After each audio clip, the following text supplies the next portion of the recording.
আজকে আমরা সবাই মিলে চলে যাচ্ছি সবুজের মাঝে। আজকে হারিয়ে যাব অনেক দূরে। চারিদিকে সবুজ ক্ষেত আর ক্ষেত। এই সবুজের মাঝে বেড়াতে খুবই ভালো লাগে। এটা হচ্ছে আমাদের ভালোবাসার শরীয়তপুর।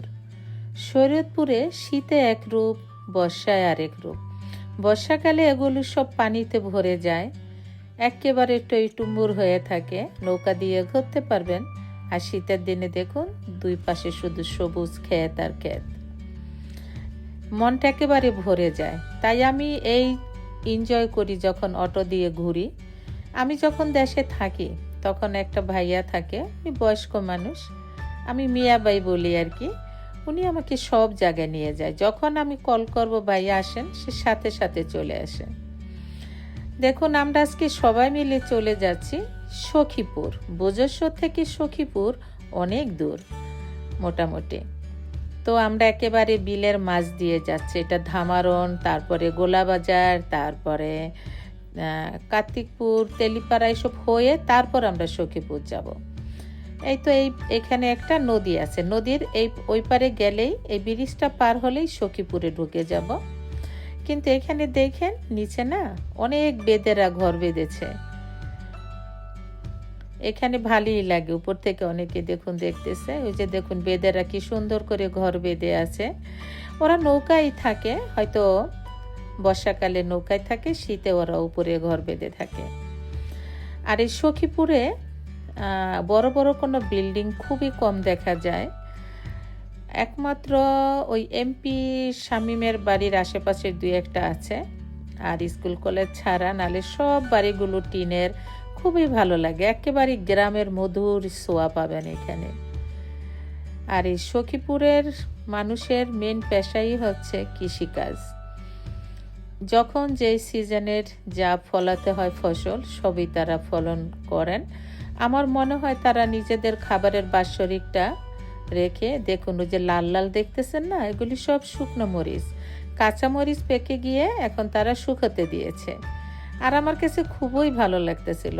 অনেক অনেক জায়গায় দেখলাম যে শুকনো মরিচ এভাবে দেখুন শুকাচ্ছে, লাল আর লাল, সবুজের মাঝে লাল। ক্যামেরায় অতটা বোঝা যায় না, বাট সচক্ষে খুবই ভালো লাগে। আর চারিদিকের বাড়িগুলো, সবার বাড়ির মানে আঙ্গিনায় ফসল কিছু না কিছু নিয়ে তারা ব্যস্ত। আর আমরা অনেক মজা করতে করতে যাচ্ছিলাম।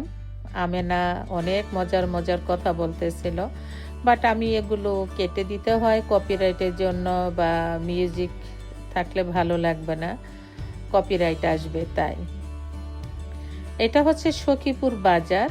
এখানে আমরা কিছু কেনাকাটা করেছিলাম। আমরা অ্যাকচুয়ালি যে বাড়িতে যাচ্ছি তাদের জন্য।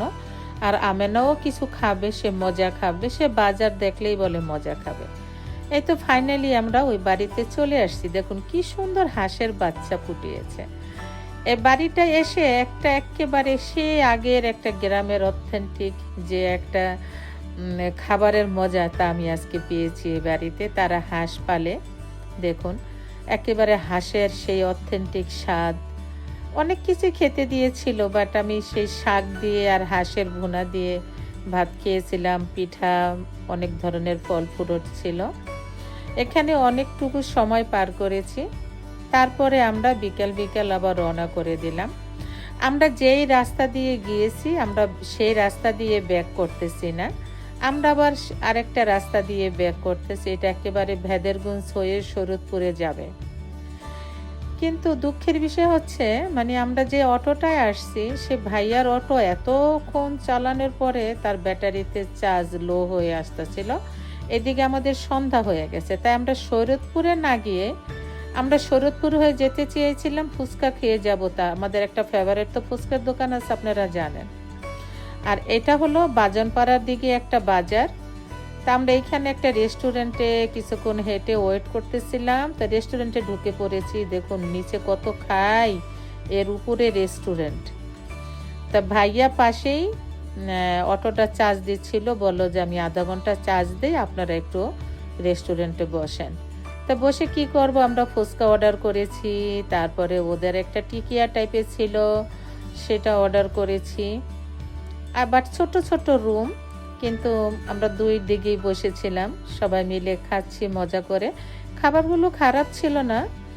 তাই দেখুন, আমাদের প্রথম মন খারাপ হয়েছিল যে আমরা ফুচকা খেতে পারলাম না, শরৎপুর দিয়ে যেতে পারলাম না, বাট এই বাজারে আমরা ফুচকাও খেয়ে নিয়েছিলাম আলহামদুলিল্লাহ।